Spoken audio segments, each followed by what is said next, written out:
मेरा नाम है स्वप्निल खताल और आज अभी इस वक्त मैं आया हूँ एक लगभग 50 साल पुरानी कॉलोनी में जो इस वक्त खंडर बन चुकी है। कई एकड़ में फैली इस बस्ती में किसी जमाने में इंसानों का वास था, लेकिन अब ये वीराने में तब्दील हो चुकी है। इसलिए आज मैं इस खंडर बस्ती का अन्वेषण करूंगा। कुछ तो है वहाँ पर। हम ये देखेंगे कि अब यहाँ कौन रहता है और ये जानने की कोशिश करेंगे कि आखिर क्यों ये बस्ती लावारिस हो गई।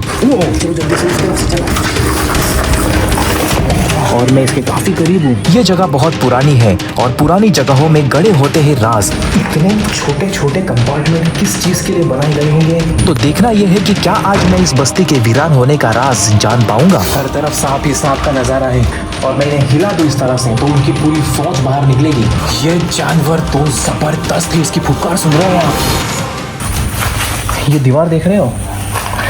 ये किस तरह से झुकी हुई है, किसी लीनिंग टावर की तरह। अगर मैं इसे छू लूँ तो शायद ये गिर सकती है। चलिए इसे भी आजमा कर देखते हैं।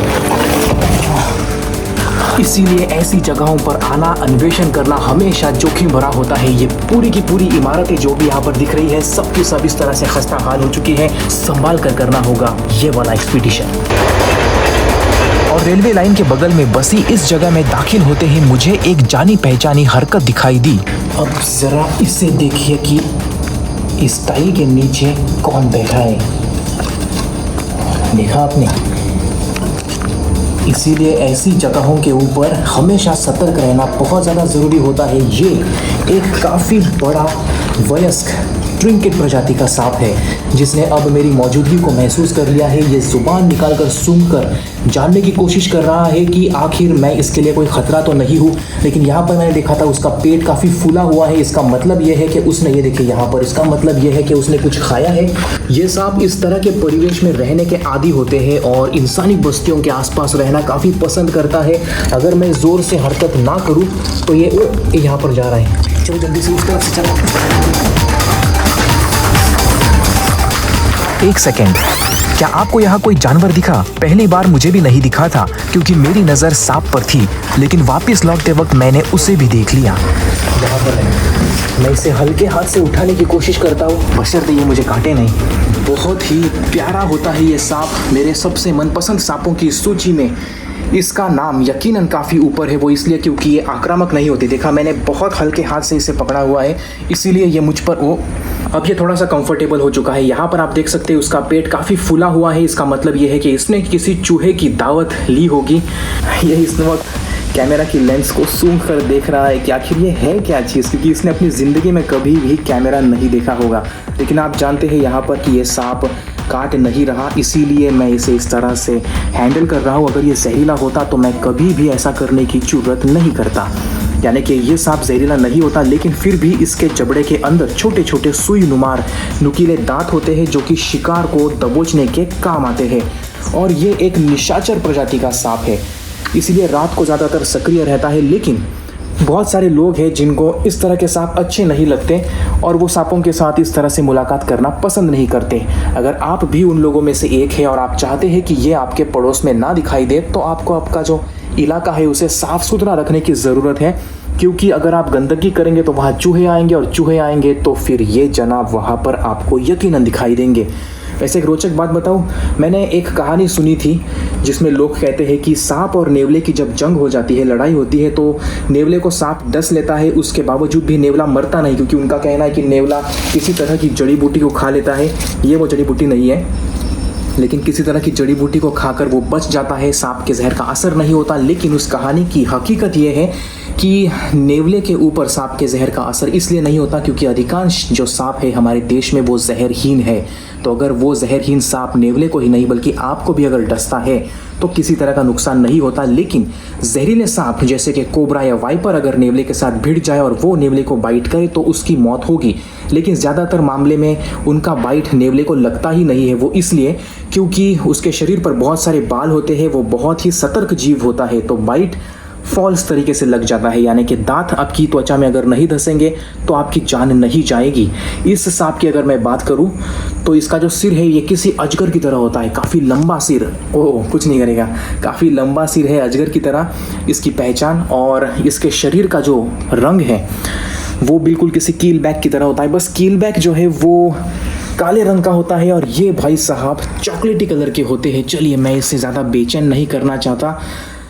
और एक और पहचान की बात, इसके आंखों के पीछे या नीचे आप एक काले रंग की धारी देख सकते हैं। तो चलिए, इससे पहले कि ये ज़्यादा परेशान हो जाए, मैं इसे यहीं पर छोड़ देता हूँ, क्योंकि ये इस इलाके में रहता है और ये इस इलाके से वाकिफ़ है, तो ये यहीं पर अपनी बाकी की ज़िंदगी बिता देगा। वैसे ट्रिंकेट्स की खास बात यह है कि बारिश के मौसम में ये अंडे देते हैं। एक औसत जो ट्रिंकेट है वो लगभग 7 से 8 अंडे देता है और सितंबर का महीना वही महीना है जब उनके बच्चे अंडों से बाहर निकलते हैं। इस सांप से मुलाकात काफ़ी अप्रत्याशित थी, लेकिन मेरे हाथों पर घास लग चुकी है, काफ़ी खुजली हो रही है क्योंकि ये खुजली वाली घास है। हम इस पूरे इलाके का मुआयना करने के लिए आए थे, एक अलग एक्सपीडिशन के लिए, लेकिन अक्सर इस तरह की मुठभेड़ मुलाकातें हो जाती है। और अब मैं इस इलाके का अन्वेषण करूँगा और देखते हैं कि हमें यहाँ पर कुछ और मिल पाता है या नहीं। और एक और खोज यहाँ पर हुई है। ज़रा इन जनाब को देखिए, किस तरह से ये इस कैविटी के अंदर छुप कर बैठा है और ये मन ही मन ऐसी उम्मीद कर रहा है कि मैं इसे देख ना लूँ, लेकिन मैंने इसे देख लिया है। ये है सांप की मौसी यानी कि स्किंक। लोग इसे सांप की मौसी कहते हैं और लोगों को ये भी भ्रम होता है कि ये जीव भी सांप की तरह जहरीला है, लेकिन ये भ्रम भी गलत है। ये इस कैविटी में आराम इसलिए फरमा रहा है क्योंकि इस वक्त दोपहर में काफ़ी गर्मी है, लगभग 1 या 1:30 बज रहा है। तो सरीसृप, क्योंकि ये ठंडे खून वाले होते हैं, तो इसी तरह से किसी ठंडी सी जगह पर आराम फरमाते हैं और रात के वक्त शिकार करने के लिए ज़्यादातर सक्रिय होते हैं। ये जीव सांप से काफ़ी मिलता जुलता है और अभी अभी जो आपने सांप देखा है उसका रंग या पैटर्न इसी की तरह होता है। तो लोग अक्सर कंफ्यूज हो जाते हैं अगर उसकी पूंछ देख ले, क्योंकि ये देखिए पूंछ, ये पूंछ जो है ये बिल्कुल सांप की पूंछ की तरह होती है और मैं इसके काफ़ी करीब हूँ। ये देखिए, हाँ, मेरी उंगली इतनी करीब है फिर भी ये बाइट नहीं कर रहा। तो जानवरों के बारे में जो भ्रम है कि ये जीव खतरनाक होते हैं, बाइट करते हैं, ये सब ये सब सिर्फ भ्रम होते हैं। मौका मिलते ही रॉकेट की तरह छलांग लगाकर यहाँ से गायब हो गया। हम यहाँ से जाएंगे तो वो वापस आएगा और यहाँ पर बैठेगा। ले जाओ, कुछ तो है वहाँ पर। मुझे हल्की सी आवाज़ आई थी, किसी के होने की भनक लगी थी, तो मैं थोड़ा देख रहा था और देखिए कौन निकला। एक शूकर। इसका मतलब यह है कि हम यहाँ पर अकेले नहीं हैं, हमारे अलावा भी यहाँ पर जीव है, जिनमें से एक का अवशेष मेरे पास है।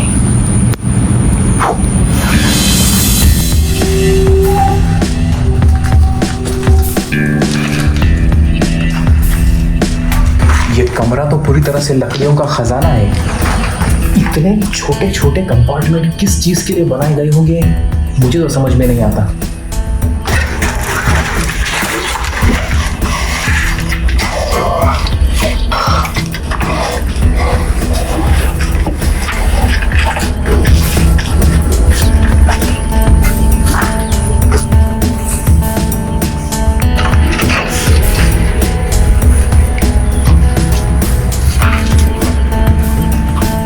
देख रहे हैं आप, इसके नीचे अगर आप ज़्यादा देर रुकेंगे तो आपकी याददाश्त गुम हो सकती है। पता है क्यों?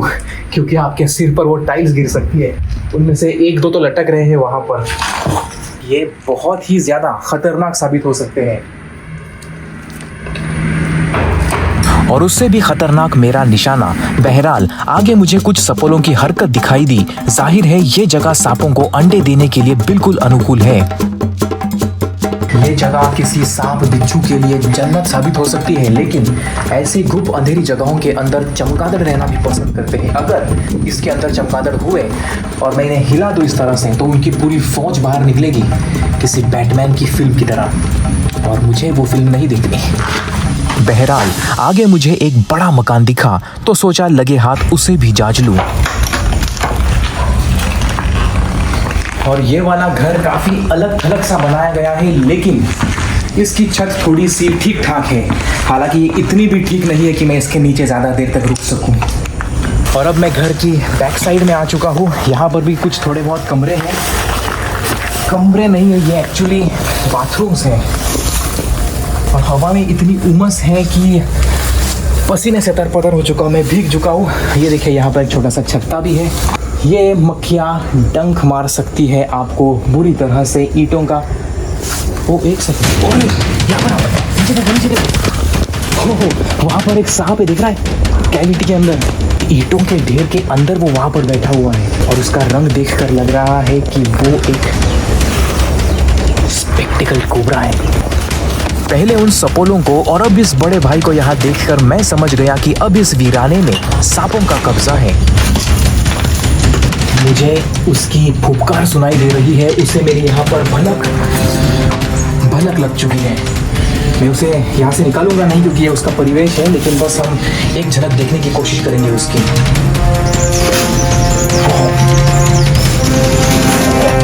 ये तो बहुत बड़ा सांप है, लेकिन अभी तक इसने अपना सिर नहीं उठाया। ये नीचे घुसने की कोशिश कर रहा है।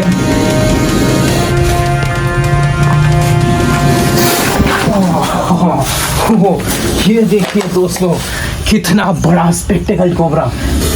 ये जानवर तो जबरदस्त है। इसकी फुफकार सुन रहे हैं आप? इंसानी बस्ती से दूर, मतलब इंसानी बस्ती ही थी ये, लेकिन अभी इंसान तो नहीं है, लेकिन इंसानी बस्ती से दूर ऐसे जीव रहना पसंद करते हैं। ये सांप मेरी मनपसंद सांपों की सूची में हमेशा से ऊपर रहा है और उसके पीछे का कारण है इसके ये तेवर, इसका ये एटीट्यूड। फन उठाकर ये देख रहा है मुझे कि कौन कमबख्त है जिसने मुझे डिस्टर्ब करने की गुस्ताखी की है, लेकिन मैंने इसे कोई नुकसान नहीं पहुंचाया, डिस्टर्ब भी नहीं करने का कोई इरादा रखता मैं। लेकिन एक बात तय है कि यहाँ पर स्पेक्टिकल कोबरास भी है, नीचे बहुत सारी घास भी है। ये देखिए यहाँ पर, पता नहीं यहाँ से कोई और सांप निकल के आ जाए। ये देखो तुम्हारे पीछे क्या है। ये चीज़ भी मुझे सांप की तरह ही दिख रही थी, काले रंग का, हर तरफ सांप ही सांप का नज़ारा है। वाओ, न्यूरोटॉक्सिक जहर से लैस एक स्पेक्टिकल कोबरा अपने शानदार रुतबे को दिखाते हुए। एक पल के लिए इसने मेरे पसीने छुड़ा दिए थे। चलिए इसे यहीं पर छोड़ते हैं, मैं निकलता हूँ उस दिशा में।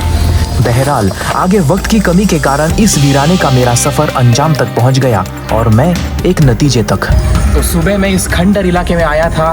पूरा एक्सप्लोरेशन खत्म करने के बाद अब शाम हो चुकी है, सूरज ढलने की कगार पर है। यहाँ पर हमें सिवाय जीव जंतुओं के और कुछ भी नहीं दिखाई दिया है।